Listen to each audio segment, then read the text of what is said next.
I wanted to share with you one of my favorite poems in the world. It's incredibly short, but it is full of wisdom, incredibly profound. It's by one of my favorite poets, Charles Bukowski, and it's called The Laughing Heart. So I'm going to read it through. Like I said, it's really short, and I think you're going to find some amazing points being made. And then I'm going to go through a few of the lines just to talk to you about how over the years I've learned to reflect on these particular thoughts and how they've benefited me. The Laughing Heart. Your life is your life. Don't let it be clubbed into dank submission. Be on the watch. There are ways out. There's a light somewhere. It may not be much light, but it beats the darkness. Be on the watch. The gods will offer you chances. Know them. Take them. You can't beat death, but you can beat death in life sometimes, and the more often you learn to do it, the more light there will be. Your life is your life. Know it while you have it. You are marvelous. The gods wait to delight in you. So your life is your life. It's not anybody else's. It's your body. It's your mind. It's your feelings. It's yours. And there's only one of you. So often we let other people dictate what we should do with our bodies, what religion or spiritual path we should follow. I could go on with that. And because so many times we need validation, we think that somebody else knows more than we do. And in some cases they do, which is why we ask them for advice. But the bottom line is it's your life. They're your decisions. I've made decisions in my life, gone against experts and been right. A few of those decisions were like, man, thank God I didn't listen to the advice I was given. But in the end, what I do is I follow my own gut, because this is my life. There's nothing wrong with asking other people for their opinions or advice, because success does leave clues. But in the end, it's your decision, because your life is your life. Don't let it be clubbed into dank submission. I could do 6 hours on this one alone. I think so many people these days are mentally, emotionally, physically, and spiritually exhausted. So many of us are looking for a way out, and I've said this before, that the only way out is in. We get clubbed into submission by just kind of giving up and giving in. The first thing we do is we watch too much damn news. We're on the internet, we're watching all these things that, every day, this politician, every day, this crisis, this weather problem, this, that. And in a week, it's like old news. It's like gone. We don't take enough time just to be silent, just to sit with a cup of coffee and just be, not checking my phone, not checking the internet, I'm not talking about going into full meditation, yoga kind of stuff. I'm just talking about taking 10 seconds and going, what is my gut telling me? Am I being a people pleaser? Am I taking on certain things because I want to seem like a nice guy? Am I submitting to more than compromise in a relationship because I don't want to be alone? We get clubbed. We allow ourselves to get clubbed into submitting to things that don't feel right. Sometimes people ask us to do things and we may not want to do them, but we do them and we know that it's not going to be a big deal. But so many times we don't. We let life beat the shit out of us. Just today I was on the phone for about a minute on hold after pushing push 1, push 3, push 6. And I thought, what am I doing? It's like, this is making me really crazy. This is nuts. I don't want to do this anymore. I don't want to be on the phone with these people. I'll find out what I need to find out when I need to find out. But right in this moment, I can't take this, not having a human being to talk to anymore. Which leads into his line, be on the watch. There are ways out. When you recognize something doesn't feel good, someone doesn't feel good, you're not stuck. No one's got you nailed to a board here. You can choose a different path. There are ways out because success leaves clues. You want to lose weight, one thing didn't work, there are lots of other ways to do it. You want to be healthier, there's 100 different ways you can find different things that you love to do. For a long time, I went to the gym all the day, all the time, trying to, kind of be somewhat of a bodybuilder in my 20s and 30s. Now I love just walking along the ocean. That's my way out of my head. There are ways out of your head and ways into your heart. There is a light somewhere. It may not be much light, but it beats the darkness. Be on the watch. There is a light. It's called hope.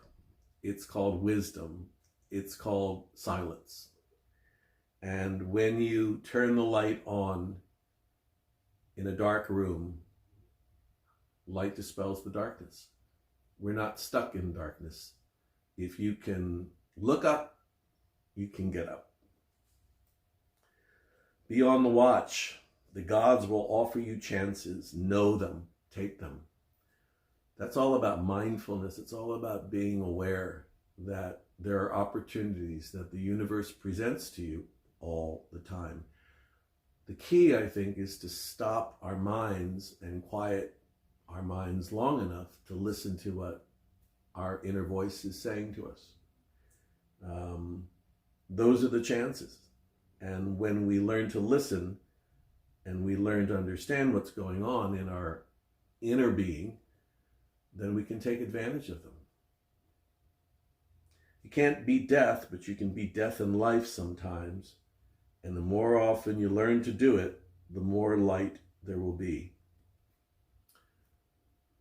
We never know when we're going to die. It can happen on a dime. Life just changes.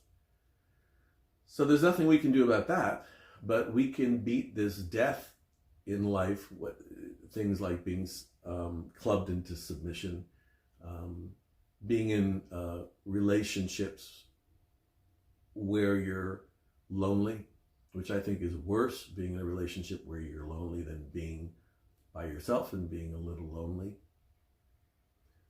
There are different things that just seem like death, and it really comes down to not understanding that there's certain things in life that just don't make us feel good. And there are certain other things that make us feel real good. For me, it's like simplicity. So when we learn again with mindfulness to recognize that certain things aren't working for us or things need to change, and we learn to examine the feelings behind when we change, like this feels good, this doesn't feel good. I always tell people that when you replace what doesn't work in your life with what does work, you never go back to what doesn't work. Then you're overcoming a sort of a mini death. You're living your life the way you want to do it, which feels right. Your life is your life. Know it while you have it. You are marvelous. The gods wait to delight in you. Are you marvelous? We have a choice to be happy. We have a choice to like ourselves. We have a choice to decide that what we want to do are things that delight us. Maybe it's something like being creative. Maybe it's being amongst other people that really feed your soul. Maybe it's just walking in nature. But we are marvelous. There was someone a client who was a very big Christian. And I asked them, do you really believe that Jesus Christ is in you? Because I'm not Christian. You know, when people ask me what my religion is, I just say it's the same as God's. But she really, really believed that Jesus was in her and a part of her. But like so many people, this particular person grew up with a kind of a family that told her that, you know, she wasn't good enough, which happens a lot, you know. So she went through life like that. And I said to her, you know, I'm not a Christian, but it seems reasonable that if you really believe Jesus, and it can also apply to Buddha, you know, Muhammad, whomever, but if you really believe that that spirit is in you, how terrible could you possibly be? You know, how unmarvelous can you be? There's a guidance system in us. It's the inner voice. And it's constantly talking to us if we'll learn to listen. We have a heart, and sometimes the heart gets broken because of how we look at things. And a lot of times our heart is happy because of the choices that we see and the opportunities that come to us. And we have a choice to decide to be happy or to not be happy.